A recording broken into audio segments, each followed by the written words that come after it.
BPF long live! BPF long live! BPF Zindabad!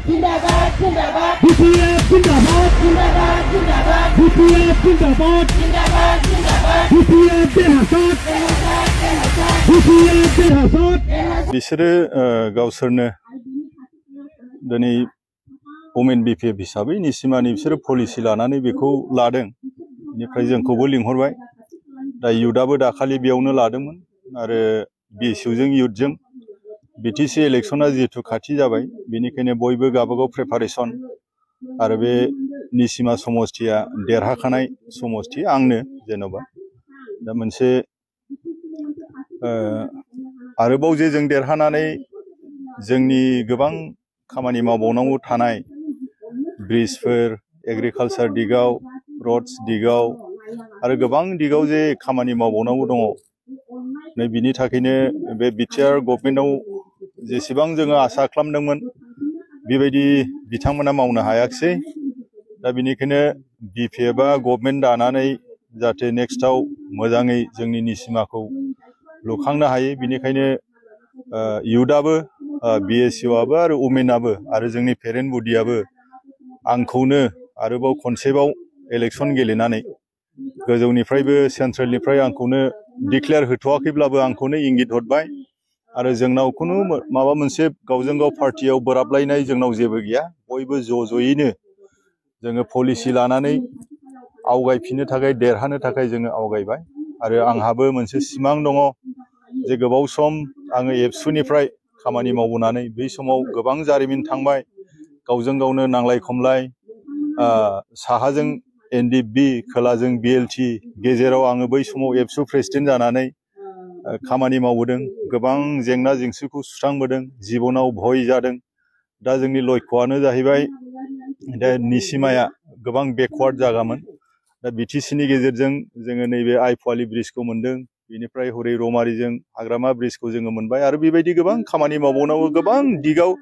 गोबां डिपार्टमेन्टआव गोबां सेक्टराव जोंहा खामानि मावबावनांगौ दंखाय बिथाङा एक्सपिरियेन्स आरो नैबेयाव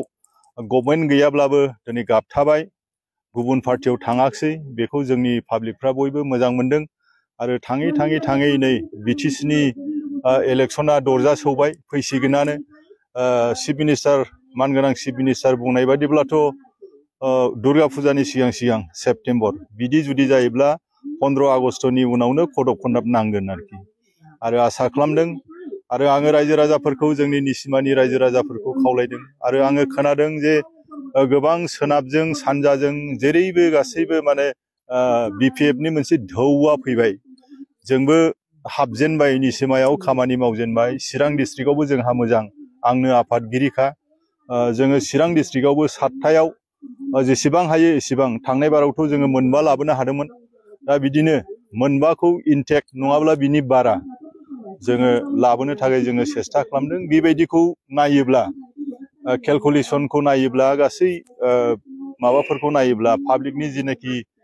रेसपन्स होनाय बेखौ नायोब्लाथ' हाग्रामा सारा निश्चय शिफ्ट जागोन आरो BPFआ गभर्नमेन्ट दागोन उइदाउट एलायन्स गभर्नमेन्ट दानो हागोन बायदिखौ बिदि नुदों दा उनाव मा जायो बेखौनो नुबाय थादों आरो आंहाबो मोनसे निसिमायाव गोबां खामानि मावबावनांगौनि आद्रा खामानिखौ मावफुंबावनायनि आंहा सिमां दङ दा बेवहाय आङो निसिमानि मानगोनां बिमा बिफा बिदा फंबाय रायजो राजाफोरखौ आङो खावलायदों आखाइ खबजबनानै आङो खावलायदों जाहाथे बिथांमोना BPFआव नांगौलाव आंनो फैगौ BTC बिसायख'थियाव जाहाथे भट होयो बेखौ आङो खावलायदों आरो बेबायदिनो जोंनि यांस्टारफोर युथफोर स्टुडेन्टफोर अलरेडि बिसोरो डिसिसन लाबाय जोंनि युथआ डिसिसन लाबाय जोंनि वुमेन BPF आइजो BPF बिथांमोनाबो दिनै गिदिर गिदिर आलासिफोर फैदों बिथांमोनाबो आंनि जानानै खामानि मावनो थाखाय बेयाव मोनसे वार्कार मिट हिसाबै लादों आरो साक्सेस जागोन आरो बिथांमोना फिल्डआव हाबसिगोन दा आङो बयखौबो साबायखर होबाय दा